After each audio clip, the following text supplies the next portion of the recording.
हमारे डीजीपी विवेक जी, उपस्थित सभी यहां और वर्चुअली जुड़े हुए सभी अधिकारी साथीगण, डीजी होमगार्ड एसीएस राजा राजीव मिश्रा जी और हमारे सभी अलग अलग टीम जो होमगार्ड्स की बनी है, एसडीआरएफ की बनी है, उनके सभी हमारे साथीगण, मैं आज आश्वस्त हुआ हूं। सिचुएशन रूम में बैठकर मैंने आपदा नियंत्रण की सारी तैयारियों को देखा है। टेक्नोलॉजी का इस्तेमाल करते हुए हम कितना प्रभावी ढंग से बचाव का और राहत का काम कर सकते हैं, उसका उत्तम उदाहरण आज यहां प्रस्तुत किया गया है। बाढ़ हर साल हम जानते हैं कि कहीं न कहीं आती ही है, और खुशी की बात यह है कि नदियों के किनारे जो गांव हो सकते हैं जो अक्सर बाढ़ में 272 मुझे बताया कि लगभग खतरे में आते ही है। जैसे हमने देखा नीलकंठ अगर कोलार में बाढ़ आ गई, नर्मदा में आ गई, तो वो आसपास के गांव को डूब नहीं। तवाका वारणा का पानी छूट गया तो फिर दिक्कत होशंगाबाद में आनी ही है, आसपास के गांव में आनी ही है। तो सारी लोकेशंस जहां इस तरह की परिस्थितियां बार बार बनती है और हमको राहत और बचाव के काम करने में बड़ी कठिनाई होती थी, उनका चयन कर लिया गया है। और खुशी की बात यह है कि 5500 हमारे होमगार्ड के जवान, 550 अपने लगभग एसडीआरएफ के जवान और उनकी अलग अलग टीमें, क्विक रिस्पांस टीम आपकी अलग है, डिजास्टर रिस्पांस के लिए सेंटर पे भी टीम अलग है, इमरजेंसी ऑपरेशंस के लिए टीम है, रिजर्व वाटर रिजर्व पोस्ट,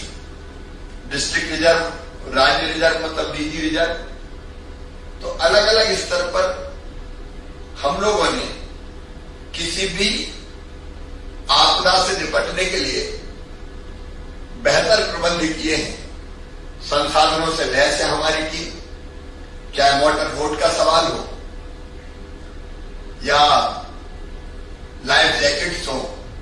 या बाकी जरूरी उपकरण हो। प्रसन्नता की बात यह कि संकट के समय सिचुएशन रूम से बैठ के या हेडक्वार्टर जो हमारा होमगार्ड का है और वहां कंट्रोल और कमांड सेंटर हमने बनाया है, वहां से बैठ के या डिस्ट्रिक्ट के कमांड और कंट्रोल सेंटर से भी हम जो आपदा में फंसे लोग हैं, अगर उनके पास मोबाइल है तो उनसे सीधे बात कर सकते हैं। ड्रोन का उपयोग करके हम किस लोकेशंस पर हैं वो और किन परिस्थितियों में हैं उसका अंदाज लगा सकते हैं। इससे निश्चित तौर पर बाढ़ के से बचाव और राहत, अभी मैंने देखा डैम के लोकेशंस, जल स्तर कितना पहुंचा डैम का, कब पानी छूटेगा, गेट खोले जाएंगे, हम पहले से अंदाज लगा सकते हैं। बढ़ते हुए वाटर लेवल को देख के अगर हम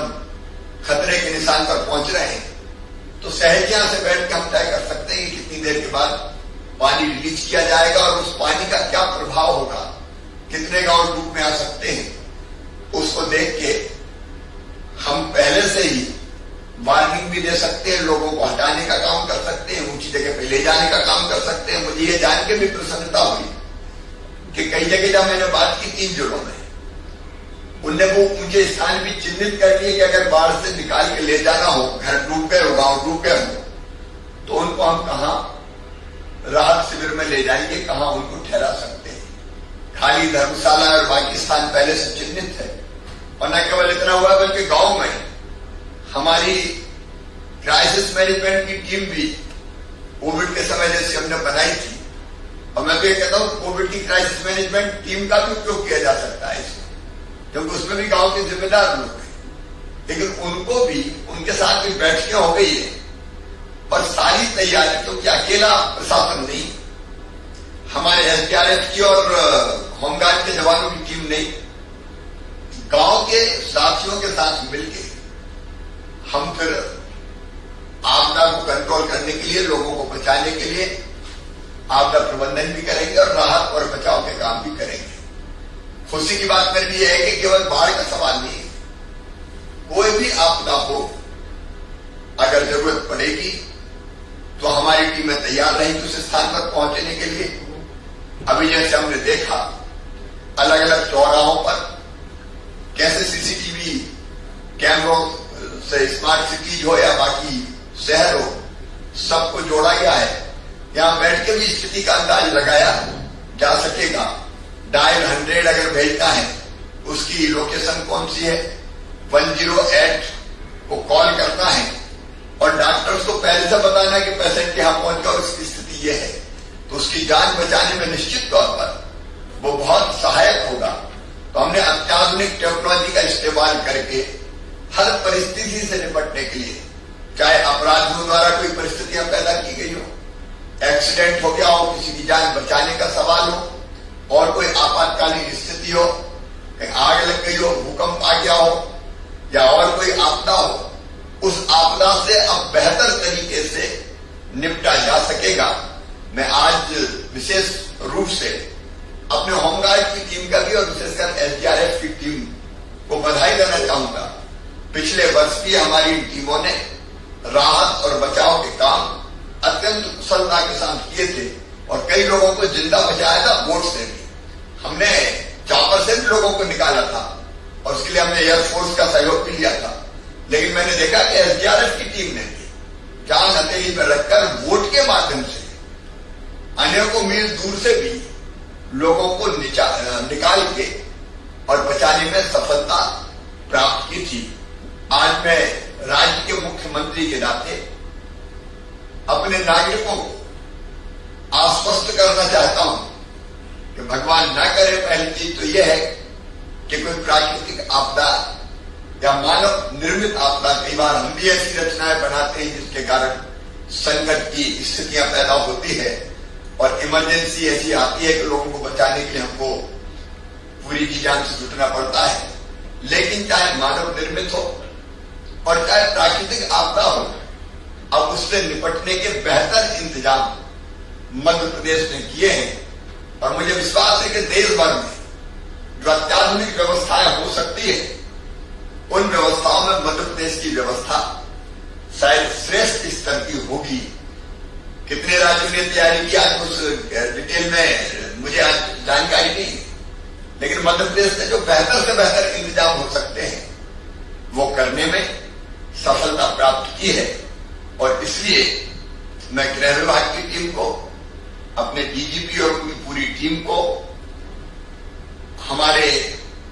अन्य विभाग जिनमें इरिगेशन से लेकर अलग अलग डिपार्टमेंट्स हमारे सम्मिलित हैं, रेवेन्यू का अमला हो, पुलिस का अमला हो, एसडीआरएफ की टीम हो या हमारे होमगार्ड के जवान हो, अधिकारी से लेके जवान तक सब पूरी तरह से तैयार हैं। और सचमुच में आज मैं इसके लिए हृदय से बधाई देना चाहता हूं। पिछली बार जो स्थिति थी और नजर पड़ गई, और पिछली बार भी अपनी चर्चा हुई थी कि अगली बार इसके पहले हम बेहतर इंतजाम करेंगे। टूटे फूटे कार्यालय में टूटी फूटी व्यवस्थाओं के साथ हमारे जवान अपनी जान को जोखिम में डाल के दूसरों की जान बचाने जाए।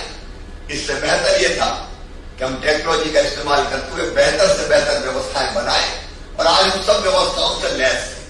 पर्याप्त व्यवस्थाओं से लैस है। और नहीं तो कई बार ये स्थिति भी आई पिछले साल, पिछले वर्षों में कि मोटर बोट भेजी तो वो स्टार्ट ही नहीं हुई। लेकिन इस बार पहले से व्यवस्थाएं चाक चौबंद है और जितने इंतजाम हमने किए हैं उनको चला के भी, स्टार्ट करके भी देख लिया है, ताकि मुसीबत के समय कोई व्यवस्था हमारी धोखा न दे पाए। और मैं आज अपनी इस टीम के भरोसे फिर एक बार प्रदेशवासियों को आश्वस्त करता हूं कि हर परिस्थिति से निपटने के लिए टीम मध्य प्रदेश तैयार है। और इसका एक विशेषता है कि इसमें केवल सरकारी टीम नहीं है, जनता को भी इन्वॉल्व किया गया है, क्योंकि जनता के सहयोग से जैसे हम कोरोना के संक्रमण के संकट से निपटे और हमने सफलता प्राप्त की, वैसे बाकी आपदाओं से भी निपटेंगे। क्राइसिस मैनेजमेंट की टीम भी अपने अपने तैयार रहे, जरूरत पड़ी तो उनको भी जो आवश्यक ट्रेनिंग है वो देने का काम किया जाएगा, ताकि हमारे एसडीआरएफ की टीम का, होमगार्ड के जवानों का सहयोग करने के लिए स्थानीय नौजवान भी तैयार हो, जो हमारे नाविक हैं, हमारे तैराक हैं, जो सरकारी सेवाओं में नहीं है, जिनके पास अलग से नाव है, उनको भी तैयार रहने को कहा गया है, ताकि आपातकालीन स्थिति में उनका भी सहयोग लिया जा सके। मुझे पूरा विश्वास है कि इन व्यवस्थाओं के साथ हम आश्वस्त रह सकते हैं कि कोई आपदा आई तो हम बेहतर ढंग से उससे निपटेंगे और लोगों की जीवन की सुरक्षा कर पाने में सफल होंगे। इस भागीरथी प्रयास का मैं अभिनंदन करता हूं और उससे जुड़े हुए किसी भी डिपार्टमेंट के मित्रों, मैं सबको बधाई देता हूं। धन्यवाद।